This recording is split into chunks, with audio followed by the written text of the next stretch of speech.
Starting में हम कुछ ऐसा कहेंगे कि भैया खुद पे दया करना कब स्टार्ट करोगे। याद भी है कि खुद की तारीफ खुल के आपने पिछली बार की कब थी। अच्छा एक बात बताना हमको, गॉड को कभी थैंक यू बोले हो कि मेरे जैसा नाचीज को बनाने के लिए शुक्रिया भगवान, या कभी आईने के सामने खुद को देखकर ऐसा चुम्मेश्वरी वाला चुम्मा लिया है खुद का? नहीं। चलो कभी ना कभी खुद को आई लव मी तो बोला ही होगा आपने। जरा कमेंट करके बताइएगा तो क्या आपने अपने लिए कभी इन तीनों चीजों में से कुछ भी एक करा है? नमस्कार दोस्तों, बहुत स्वागत है आप सभी का रोमा यादव ऑफिशियल के इस यूट्यूब चैनल पर।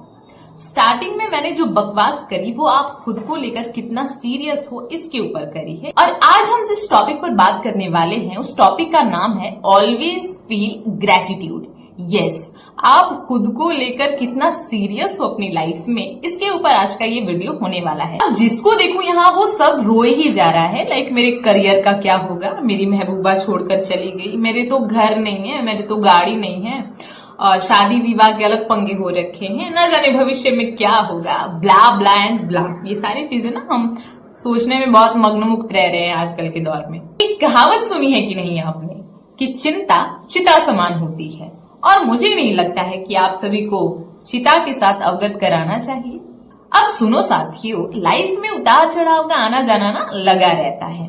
अब इन सारी चीजों में हम खुद को कोसना, दोषी देना स्टार्ट कर देते हैं, और हमारा खुद को कोसना और दोषी देना ना हमें निगेटिविटी की ओर लेकर चला जाता है।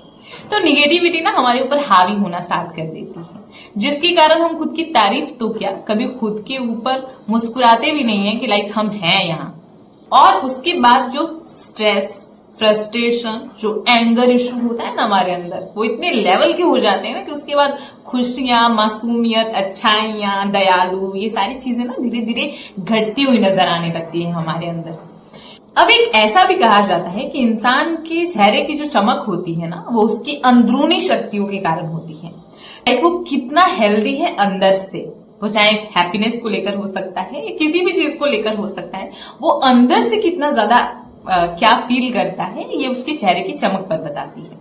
लाइक आप एंगर इशू भी अपने अंदर रखते हो ना, तो वो कहीं ना कहीं अंदरूनी चीजें हैं जो उभर कर बाहर आ रही हैं और चेहरे के द्वारा हम उसे एक्सप्रेस कर पा रहे हैं। एंड अगर हम हैप्पी हैं, खुश हैं, अंदर से ऐसा गदगद हैं, तो हम बिल्कुल उसी माहौल में खुद को रखना और रहना भी पसंद करने लगते हैं।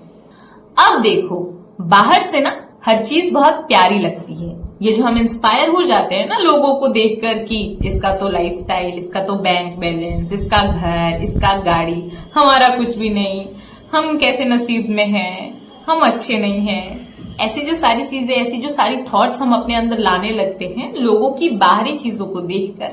तो यहाँ मैं सिर्फ एक लाइन कहना चाहूंगी, और ये बहुत ही पत्थर की लकीर वाला लाइन समझ लेना कि डोंट कंपेयर योर सेल्फ।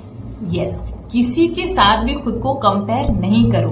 हर इंसान की जर्नी अलग अलग होती ही है, और खुद के लाइफ को, खुद के लाइफस्टाइल को बिल्ड करना कैसे है, क्या उसके अंदर करना है, इन सारी चीजों की जिम्मेदार सिर्फ और सिर्फ हम होते हैं। हम खुद की कहानी लिखने के लिए कैपेबल होते हैं, और उसे पूरा करने के लिए भी जिम्मेदार सिर्फ हम और हम ही होते हैं, और आगे भी इस जर्नी में हमें शामिल होने वाले हैं। तो क्यों ना खुद के लिए खुद को पॉजिटिव बनाया जाए, क्यों ना खुद के लिए खुद को ग्रेटिट्यूड फील कराया जाए, ताकि हम आने वाले समय में भी ना पूरी एनर्जी के साथ वर्क कर पाए, काम कर पाए, है ना।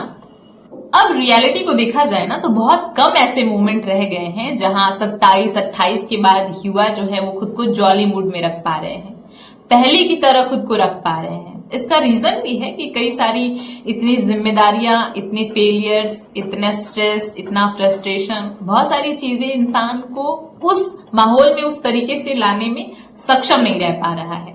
रीजन की युवा तैयारी तो दरोगा का कर रहा है और बॉडी में हड्डी के सिवा कुछ और नहीं बचा है। ऐसा है क्योंकि ओवर थिंकिंग बहुत ज्यादा करने लग रहा है, जिसकी वजह से वो खुद पर ध्यान कम दे रहा है, खुद को ग्रेटिट्यूड फील कम करा रहा है, एंड फेलियर के डर से ऐसा हो जाना ऐसा लाजमी है। लेकिन लेकिन मैंने वो कहा ना कि जब तक से हम अंदर से हैप्पीनेस को बाहर की ओर नहीं लाते हैं तो शायद हमारे चेहरे पे वो चमक भी नहीं दिख पाएगी।